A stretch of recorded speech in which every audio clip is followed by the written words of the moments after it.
Now, as I'm sure most of you know, Abraham Lincoln was a Republican, the first Republican president. Is that right? Huh. Now, back in those days,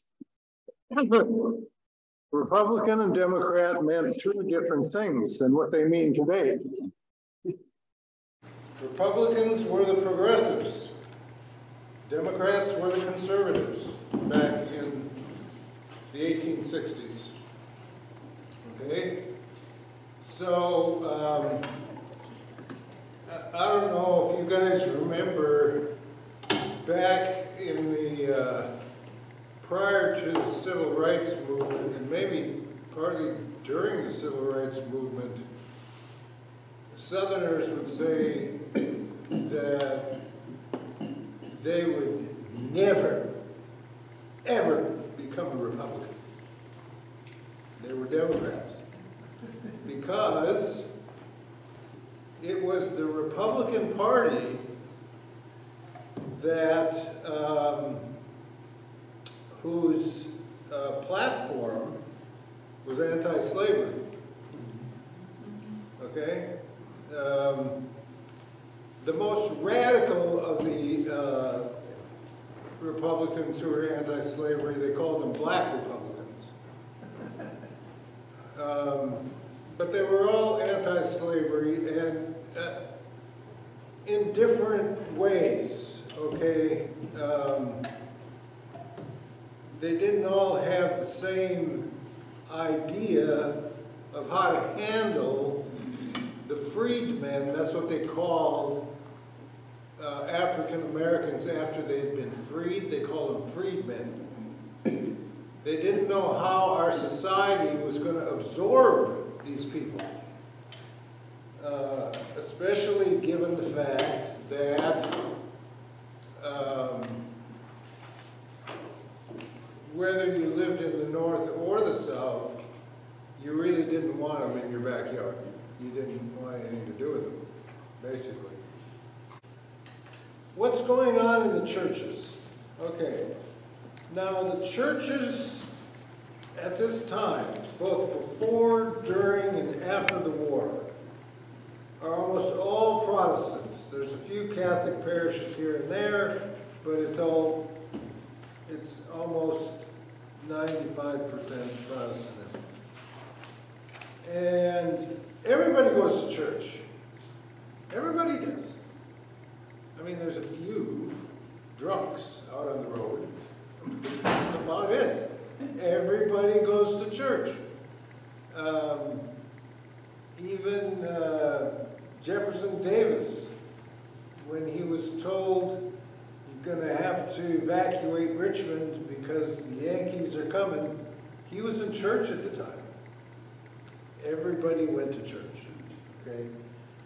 And they were all Protestant of the same basic variety. They all had the same basic beliefs. Some were Methodists, Presbyterians, Lutherans, but they were all, you know, of the same basic beliefs. But what happened as a result of the Civil War is that the northern churches split from the southern churches. Okay? The northern, the southern churches didn't want anything to do with the northern churches and vice versa. So you have this phenomenon of the Southern Baptist Convention and just plain the American Baptist Church, which is the northern version. Now since then, some of them have come back, have healed the rift. The Methodists did. I'm not sure about some of the others. Okay, there weren't any Lutherans in the South to speak of, so that didn't really happen with Lutheranism. So if you put all this together, all right, the South is trying to do what? They're trying to conserve what they had. They're trying to conserve, you know, they've lost their independence, but they're doing their best to conserve what they had. It is by nature a conservative society.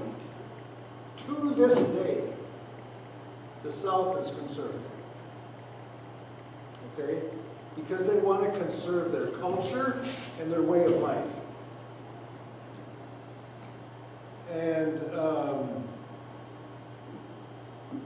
And so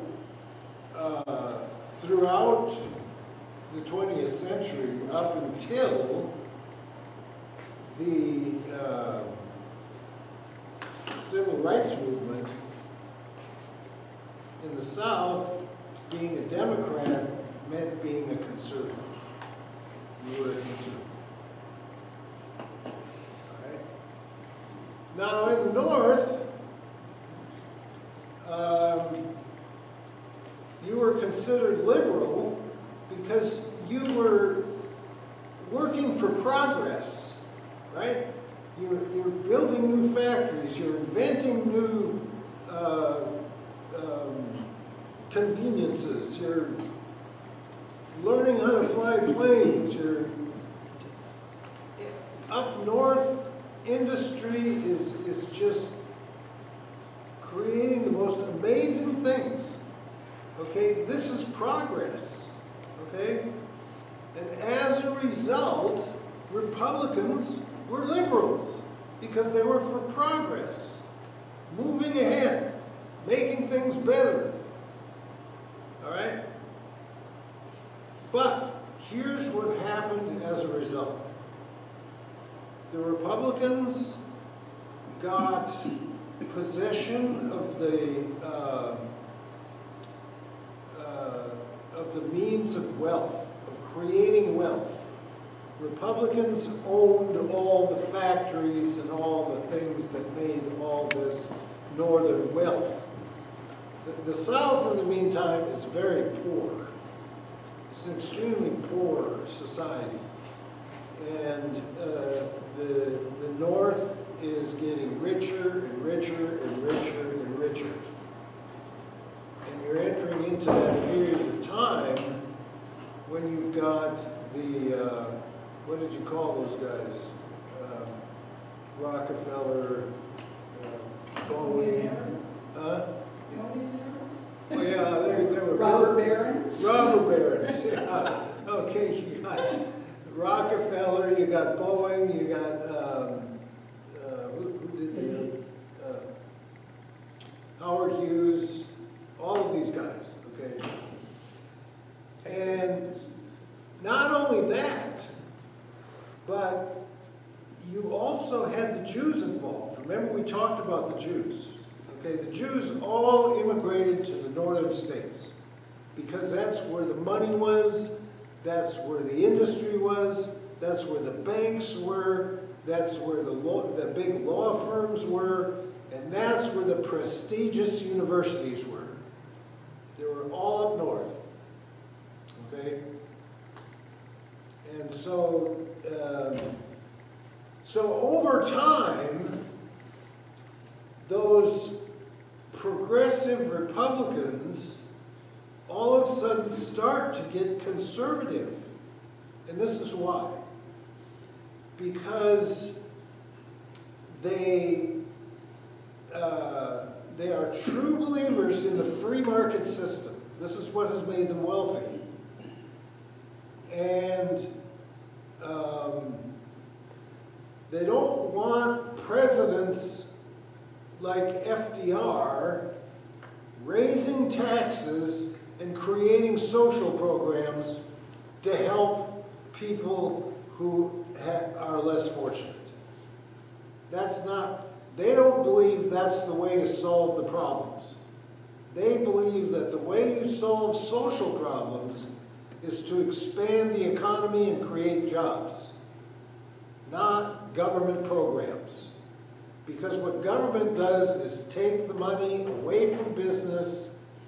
Business can't reinvest it in making new products. You lose jobs, you lose innovation, you lose all the things that business does, and what the government simply does is redistribute the wealth. Okay? So what the people that were Republicans are not, or were progressives, are now conservatives. So you got conservatives in both the North and the South, but they're conservatives for different reasons. In the South, they're conservatives because they want to preserve their culture and their way of life. In the North, they're conservatives because they want to preserve the free market system and keep government at bay from interfering with high taxes and all the rest of it. All right? Okay, well, what's going on with the churches at this time? All right, we're still a Protestant country. But in the North, Protestantism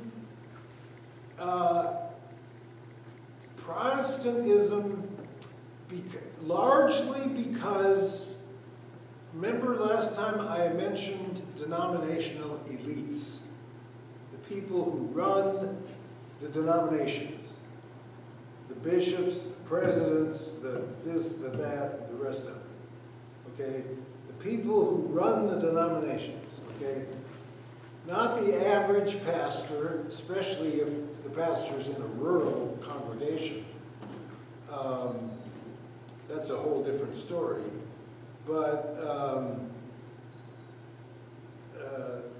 the denominational elites who tend to meet, okay, not only amongst themselves in their own denominations, but they meet with one another through the National Council of Churches, which they establish.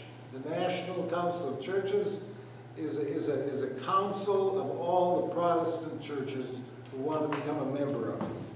All right? Okay. So these are people who have gone to Ivy League schools. These are people who have learned all the latest science, all the latest physics, all the latest. These are smart people. And they've been able to absorb the new learning into their interpretations of the Bible. All right? So that evolution is no longer thought of as a contradiction of Genesis chapter 1. All right? Genesis chapter 1 is about God and God's transcendence over creation. Evolution is simply the mechanism through which higher life forms have evolved over time. All right? The two have nothing to do with each other. Right? But in the South, where there are not institutions of higher learning, and there are not people being educated in these new ways,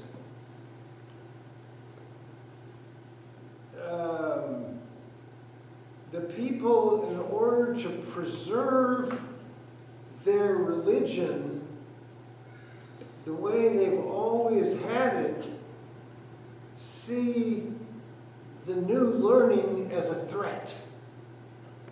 It's a threat to their beliefs. Okay? Evolution is a threat to their belief in the inerrancy of the Bible. Have you ever heard that word, inerrant? Yes. Yeah. The ALC used to use that word. That's right. Yeah. The Bible is inerrant, which means it makes no mistake. There's no mistake in the Bible. Okay? Southern Protestants believe that. And when they read scientific theories that seem to suggest that there are errors in the Bible, they get nervous and upset. Yes, that's right. And so you have things like the monkey trials in Tennessee. All right? So in the north, you don't have that problem. In the north, what happens is that the northern denominational executives become progressives. They become the new liberals, okay?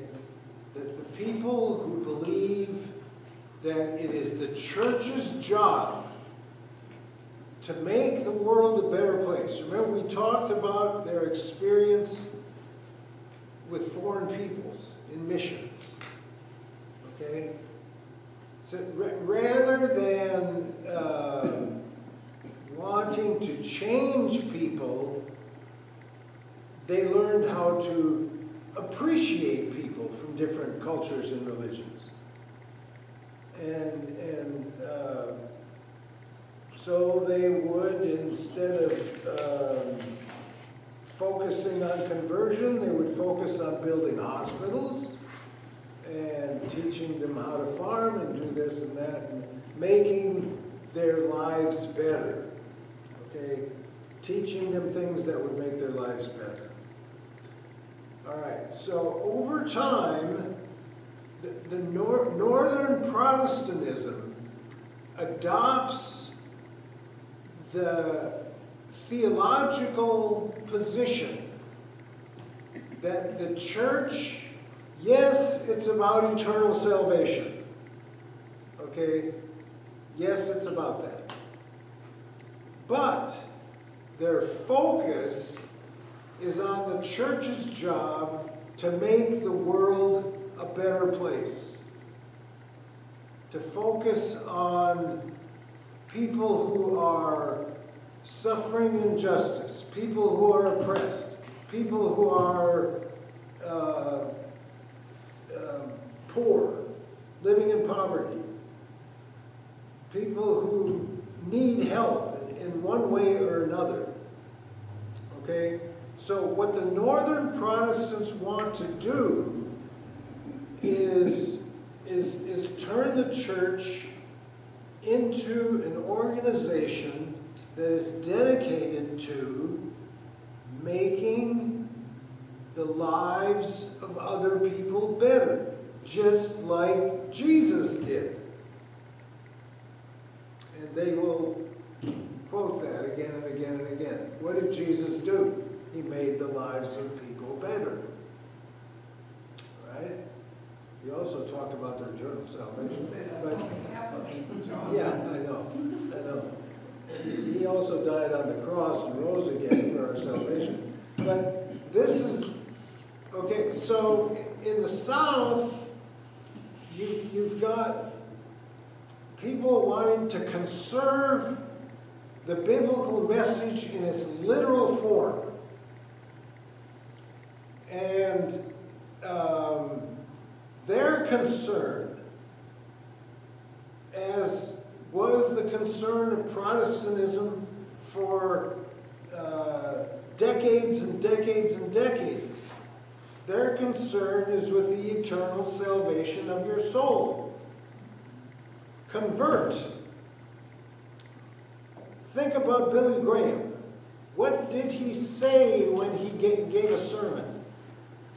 Give your life over to Jesus Christ, and you will have eternal life. That was the focus of his sermon. The focus of his sermon was not go out and feed the poor. I mean, his son does that now, by the way.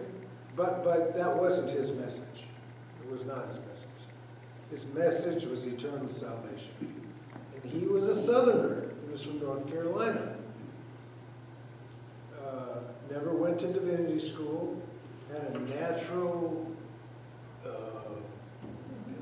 ability to preach. Yeah, he did. He was never ordained? No. Did you know that at one of his crusades in Korea, he attracted 1 million people? Yeah, I saw that. Okay, so Billy Graham in a lot of ways embodies Southern Protestantism. that our concern is with the eternal salvation of our souls. Northern Protestantism is embodied in many ways by what you will hear and see going on in Protestant, go to a synod assembly sometime. Go to a synod assembly sometime and listen to what you hear.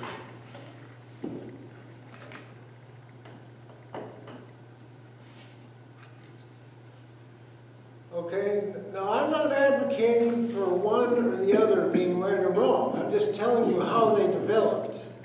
So I'm going to list the focus of Northern Protestantism. Okay, number one, they expressed strong support for the African American churches in their struggle against white supremacy.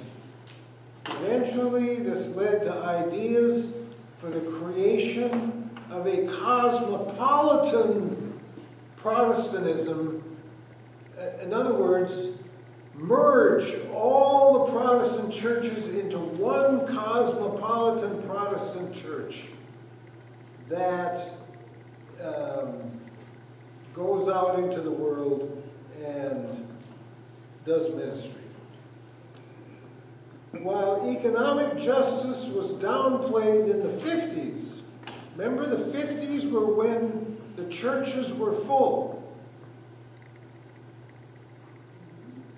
But the people sitting in the pews did not know what the people were doing in the denominational offices.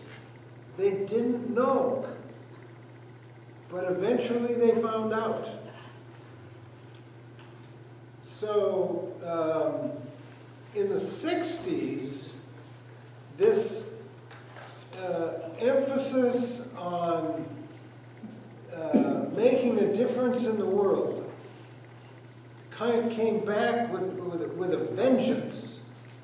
Manifestos were written that addressed injustices suffered by some groups, that addressed the social problems that America was having, and so forth and so on.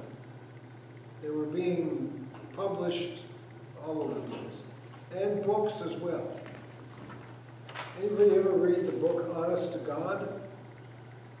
No? That was one of those books.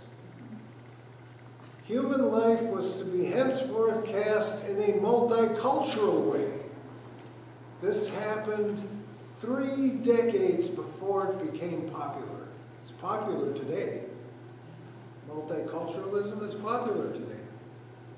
Well, these guys were preaching it 3 decades ago. Mainliners were among the most vociferous opponents of the Vietnam War. In addition, while we are on foreign policy, they advocated for Palestinian independence from Israel. They wanted to normalize relations with Cuba. They donated money to the United Farm Workers and the American Indian Movement. And they took sides with the Soviet-backed African insurgents. Okay? African insurgents meaning those who want to overthrow the government in a particular African country, and they're being backed by the Soviet Union. Finally, as I mentioned above, they wanted to create a single national Protestant church. Okay, so what happens when people sitting in the pews, now we're getting into the late 60s and early 70s. Okay, what's going to start to happen to mainline Protestant churches when this becomes the agenda? Okay. So, first, during this, I don't know how many years it was, but during this period of time, 20% of the people sitting in mainline pews left their denomination. Some joined another church where they felt comfortable. Some went to the evangelicals. And those who were uncomfortable with where Protestantism was going began homeschooling their children, or they enrolled them in Catholic schools. This is what started the decline in mainline church attendance in churches that a few years earlier were packed. On the other hand, some stayed. However, in the 60s, parents' attitudes concerning religious education changed. Their attitude was that, and I'm taking this right out of this book, by the way. Their attitude was that their children should decide for themselves whether or not to affiliate with a church. So they were exposed to Sunday school and confirmation, and maybe even went with the family to church over, after confirmation. But at a certain point in time, when they're of legal age, it was up to them. And the phenomenon of a whole family going to church and sitting together, filling a pew, that disappeared. That didn't happen anymore. Okay. On the other hand, in the conservative South, evangelicalism continued to thrive as it had in the past. It's not that it grew any bigger, but it did spill into northern states. Evangelical churches spilled into northern states because a lot of mainliners were leaving the mainline churches and they were looking for an alternative. But here's the ironic thing about evangelicals. They conserve the message of the Bible as they understand it, okay? But when it comes to actually practicing their worship, what do? Modernize it. They modernize it. That's exactly right. When it comes to music, the architecture of their churches, the accoutrements within the churches, they did away with all of that. They were more like auditoriums, and the churches were singing songs written by contemporary Christian artists, which is a whole genre. Yeah. It's a big genre. You can buy, countless Christian songs. Now let me just end with this idea, and then I'd like to hear some of your response to some of this. Whether you can relate to it, whether you disagree with it. I took it basically all out of this particular book. He's like I said, an historian of American religion.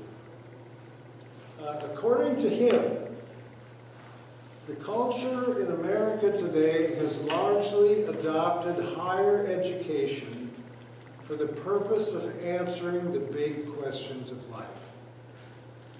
What is the difference between good and evil? What constitutes solid values? What is just? What is unjust?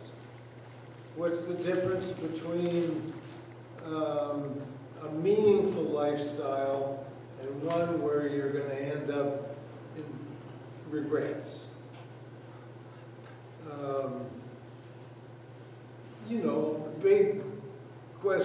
that we all struggle with and eventually have to answer for ourselves. According to him, because mainline Protestantism has shrunk to the degree that it has, higher institutions of higher education have taken over that role for young people.